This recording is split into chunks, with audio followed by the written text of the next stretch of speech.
Assalamualaikum warahmatullahi wabarakatuh.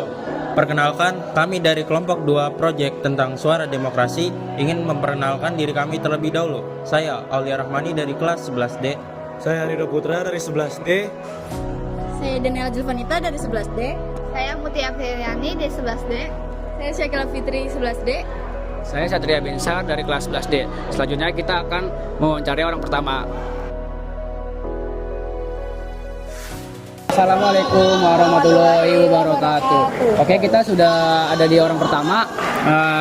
Kita boleh perkenalan dulu? Boleh. Namanya siapa? Perkenalkan, nama saya Bernagung Melandriano dari kelas 12B. Oke. Kita bisa duduk kali ya? Biar enak. Biar enak. Oke, pertanyaan pertama, menurut kakak apa itu demokrasi?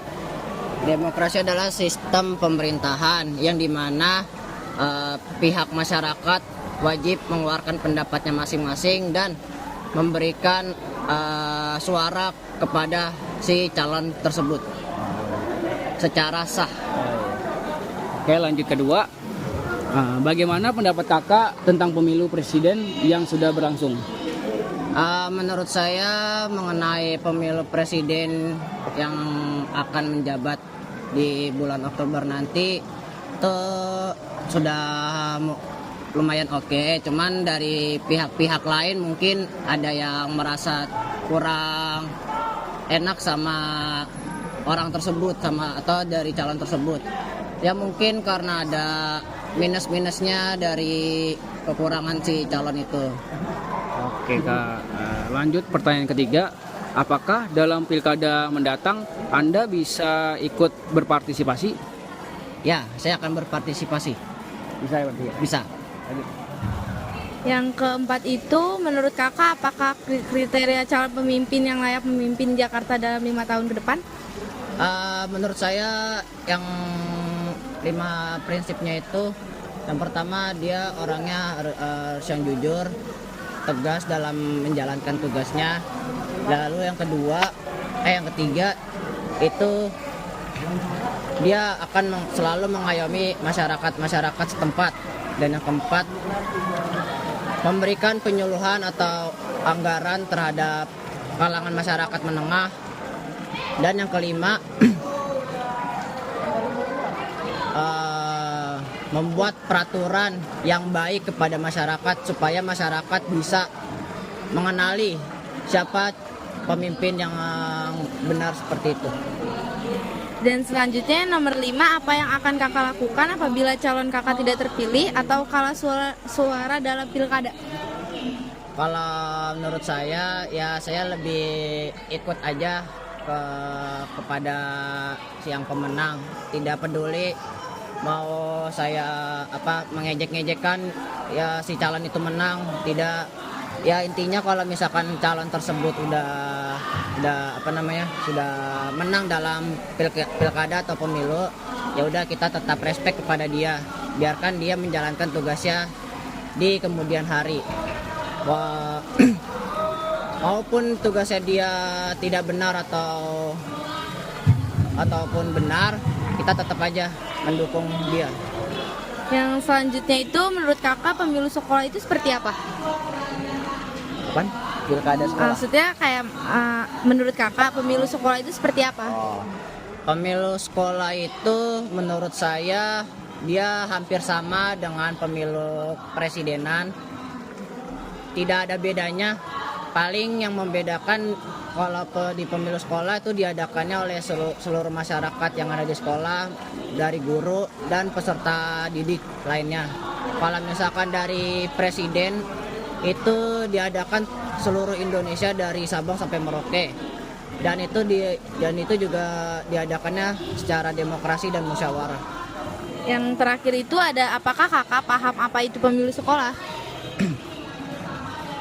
Pemilu sekolah itu ya seperti pemilihan umum kepada calon organisasi yang akan menjabat di sekitaran sekolah, seperti ketua OSIS dan wakil ketua OSIS, lalu ada ketua MPK dan wakilnya, lalu juga ada ketua dari ekskul lain, dan itu juga diselenggarakannya secara bermusyawarah dan demokrasi.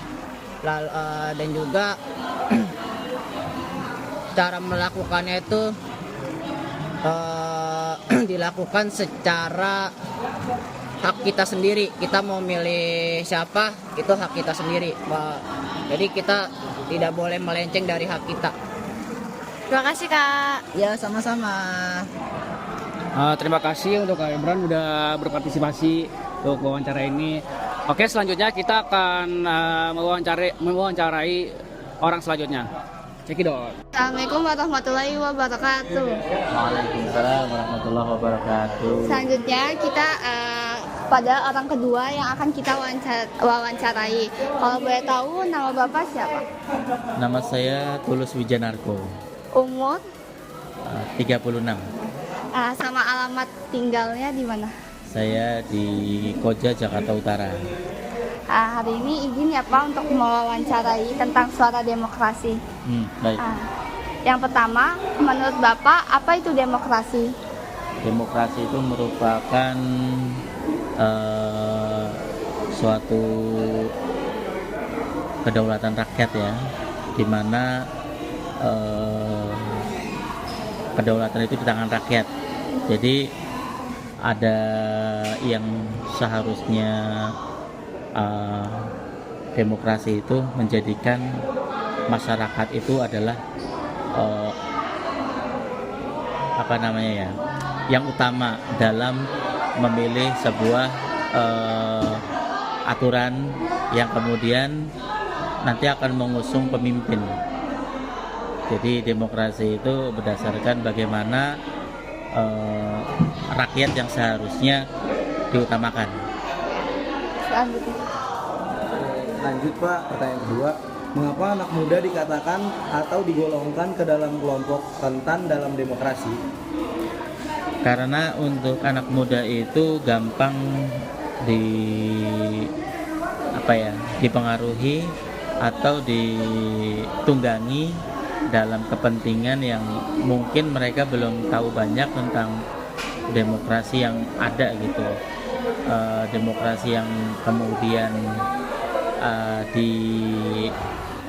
dimasukkan ke dalam anak-anak muda itu bukan berdasarkan demokrasi yang mereka ketahui secara global gitu. Namun mereka akan disusupi dengan politik-politik praktis atau kepentingan pragmatis, sehingga mereka itu hanya tahu suatu hal demokrasi yang tidak sesuai dengan apa yang mereka pelajari di sekolah, seperti itu. Selanjutnya, bagaimana tanggapan Bapak tentang golput? Golput itu kan artinya kita tidak memilih ya, kita meninggalkan suara kita untuk memilih kandidat yang akan dicalonkan gitu. Yang artinya bahwa golput itu berarti kan golongan putih, di mana orang itu mungkin merasa enggan akan sosok pemimpin yang akan dipilihnya, maka dia itu memilih golput. Namun golput sendiri sebenarnya tidak diperkenankan, karena dengan suara yang kita sumbangkan itu menjadi menjadi hal yang akan dipakai gitu. Entah dia milih atau tidak, kandidat yang kemudian terpilih dengan suara terbanyak, maka dia menjadi pemimpinnya. Seperti itu. Selanjutnya, kerugian apa yang didapatkan ketika kita golput? Ya, yang tadi saya sampaikan bahwa memilih atau tidak memilih gitu. Kalau memilih artinya kita tahu bahwa pemimpin yang kita pilih itu adalah pilihan kita. Namun kalau misalnya kita tidak memilih, berarti kita akan merasa bahwa yang malah seharusnya tidak kita pilih itu menjadi terpilih. Jadi nanti ada kepentingan-kepentingan peraturan-peraturan yang akan diberikan oleh pemerintah itu yang tidak sesuai dengan harapan masyarakat, seperti itu. Cukup sekian ya Pak, makasih. Sama-sama, semoga bermanfaat ya. Setelah tadi sudah 2 orang yang kami wawancarai, sekarang kita lanjut ke orang yang terakhir yang akan kita wawancarai. Dengan siapa? Nama Ibu? Oke, nama saya Ibu Linda, guru bahasa Inggris di SMA 107 Jakarta. Oke, baik. Kalau saya boleh tahu umur Ibu berapa ya? 29 tahun. 29. Oke, baik. Kita akan lanjut pertanyaan yang pertama yang akan dibacakan oleh Denaila.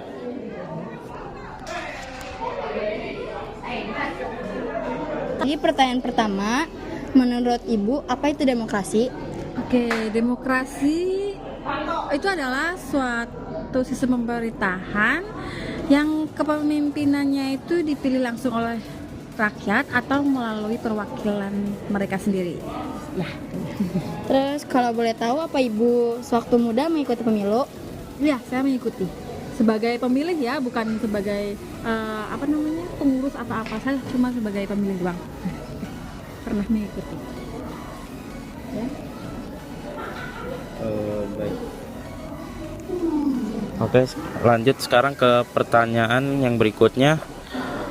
Menurut Ibu, apakah terdapat perbedaan pemilu di era Ibu dengan di era sekarang? Jika ada, mohon penjelasannya. Perbedaannya sepertinya perbedaan di cara kampanyenya aja sih mungkin ya. Kalau cara nyoblos atau milihnya sih hampir sama kan sistemnya, kayak gitu-gitu aja. Cuman dari segi kampanye untuk yang sekarang, karena semakin maju dan berkembangnya teknologi, maka alat kampanye yang digunakan juga semakin beragam.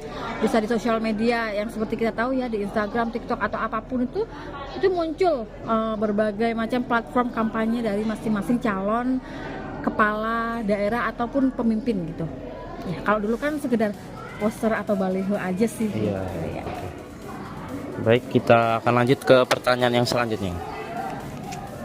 Menurut Ibu, keuntungan apa yang didapat jika anak muda berpartisipasi dalam demokrasi? Oke. Keuntungannya apa ya? Secara ini kan anak muda itu kan biasanya lebih kreatif kayak gitu. Jadi mungkin ya lebih ada penyegaran aja di sistem politik kita di dalam demokrasi gitu sih. Tapi dengan catatan para pemimpin terpilih itu harus amanah ya, pokoknya itu sih yang utama. Oke, selanjutnya mengapa anak muda harus berpartisipasi dalam demokrasi? Supaya mereka melek politik, supaya mereka tidak salah dalam memilih pemimpin. Kita tahu kan ya, semua kan kita pengen punya pemimpin yang amanah gitu, yang jujur, yang berpihak kepada rakyat dan tidak mementingkan kepentingan mereka sendiri atau kepentingan golongan mereka sendiri. Jadi kita benar-benar harus bisa nih memilih mana sih pemimpin yang cocok buat kita, buat bangsa kita gitu. Jangan sampai kita salah pemimpin ya. Oke, baik. Karena pertanyaan terakhir sudah terjawab semuanya, demikianlah wawancara yang kami lakukan dari kelompok 2. Terima kasih dan kurang lebihnya mohon maaf. Wassalamualaikum warahmatullahi wabarakatuh. Nah, berikut tadi wawancara yang telah kami lakukan kepada 3 orang tadi. Semoga dengan adanya wawancara ini dapat menambah wawasan bagi kalian yang menonton video ini. Sekian dan terima kasih dari kelompok kami. Kurang lebihnya mohon maaf. Wassalamualaikum warahmatullahi wabarakatuh. Dadah.